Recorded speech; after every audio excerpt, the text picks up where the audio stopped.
কপাল ভালো যে আজ ওর মা বেঁচে নেই, তা না হলে এই দিনটাও আজ ওকে দেখতে হতো।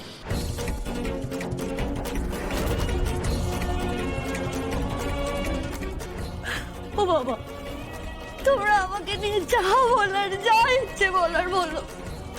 আমার মাকে নিয়ে তোমরা কিছু বলো না, আমার মাকে টেনো না। আমার স্মৃতিতে সমুদায় সিঁদুর পড়ায়নি, আমি নিজে হাতে সিঁদুর পড়েছি।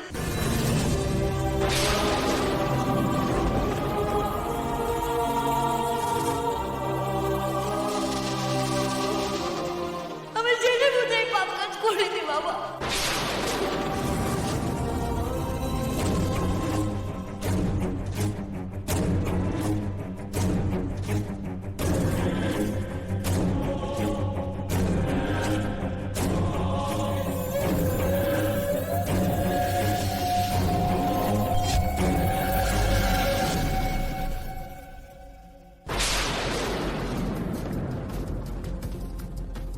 হে মা ভুবনেশ্বরী, আজ যে তুমি আমার মাথা থেকে কি বিশাল বোঝা নামিয়ে দিলে। মা গো, জয় মা, জয় মা। এ কথাগুলো তাহলে এতদিন বলিসনি কেন তুই কাউকে? কেন চুপ করেছিলিস? চুপ করেছিলাম না বাবা, আমি সমুদাকে বলতে গেছিলাম। সমুদা আমার কথা শোনেনি, হয়ে অপমান করে তাড়িয়ে দিয়েছে ঘর থেকে। ঠিক কথা বলছে সৌদি কাকা। হসপিটাল থেকে আসার পরে আমার ঘরে এসেছিল, আমার কিছু বলতে চেয়েছিল, কিন্তু আমি বলতে দিই। শুধু তাই না, আমি মায়ের সাথেও খারাপ ব্যবহার করে ফেলেছি। সে তো কয়েক ঘন্টার আগের কথা সোম। কিন্তু এতদিন কার জন্য এক মাথা সিঁদুর নিয়ে ঘুরে বেড়াচ্ছিল? কাউকে কিছু বলেনি কেন? আমি বলতে চেয়েছিলাম, কিন্তু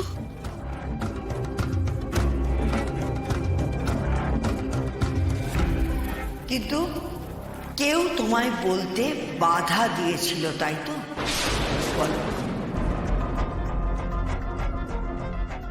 চুপ করে থেকো না, বলো, তোমায় কেউ বলতে বাধা দিয়েছিল, তাই তো?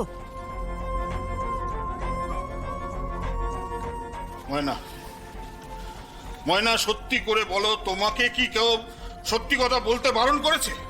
কে সে? বলো, কে সে?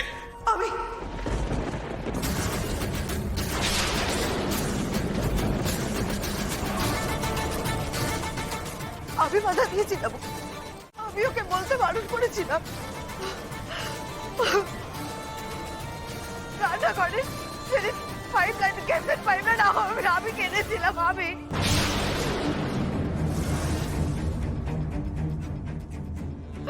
শাড়ি আমি বলতে দিয়েছিলাম।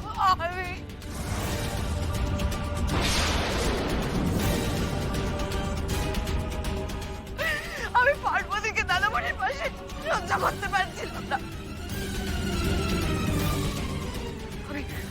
আমি রায়বাড়ির কাউকে সহ্য করতে পারছিলাম না। ওরা বিষাক্ত, ওদের চায়ে বিষ আছে, ওদের বিষে আমাদের দত্তবাড়ি শেষ হয়ে যাবে, শেষ হয়ে যাবে। আমি মা গো, আমি আমার আপন লোকেদের হারাতে ভয় পাই মা, বড় ভয় পাই মা। বাবা, কি করবো বলো, বড় ভয় পেয়েছিলাম। কি করবে তোমরা এখন? আমার ফাঁসি দেবে, তাই না? শুলে চড়াবে বলো? তোমরা যা খুশি করো, যা খুশি করো আমাকে নিয়ে, যা খুশি করো, যা খুশি করো। রত্না শোন, আমার কথাটা শোন। রত্না, রত্না। বাড়ি কিন্তু তোর বাড়ি এটা। ছোটবেলা থেকে শুনেছিলাম জানিস, মেয়েদের কোনো নিজের বাড়ি হয় না, হয় বাপের বাড়ি হয়, না হলে শ্বশুর বাড়ি হয়। কিন্তু কি জানিস, আমি আর সোম মিলে অনেক কষ্ট করে নিজেদের একটা ছোট্ট ঘর বানিয়েছি। সেই ঘরেই ফেরত যাচ্ছি রে দাদা।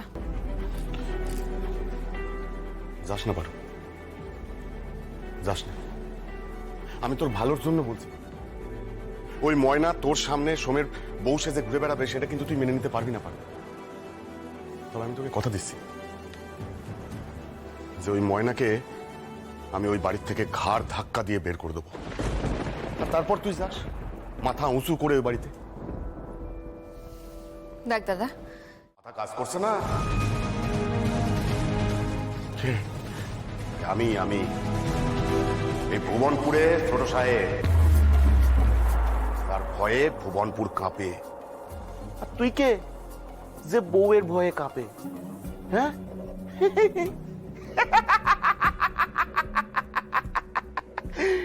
প্রতাপ দাদা হাদা পোদা, মাথার ভেতর গোবর গাদা। একদম। কেন রে চুপ করলো কেন? আর তুই চুপ করতে বলা কে? হ্যাঁ, যা ভাগ এখান থেকে, ভাগ। যা নিজের বইয়ের আঁচলের তলায় গিয়ে চুপটি করে ঢুকে থাক গা, যা যা। আমি কিছু বুঝতে পারছি না। ও মাথার ভেতরটা না কেমন যেন করছে। ভাই ভাই রে, ওই দেখ ওখানে রাখা আছে, যা গিয়ে দু পাত্র চাপিয়ে নে। না না না, আমি তো রানীকে কথা দিয়েছি যে আমি ওই সব কিছু আর হাত দেবো না। ওরে বাবালি বাবালি বাবালি বাবালি, তাহলে তুমি কি খাবে সোনা? হ্যাঁ, লজেন্স খাবে? তুমি বউকে কথা দিয়ে তো, তাহলে তুমি এক কাজ করো, তুমি না লেবু লজেন্স খাও, খাবে?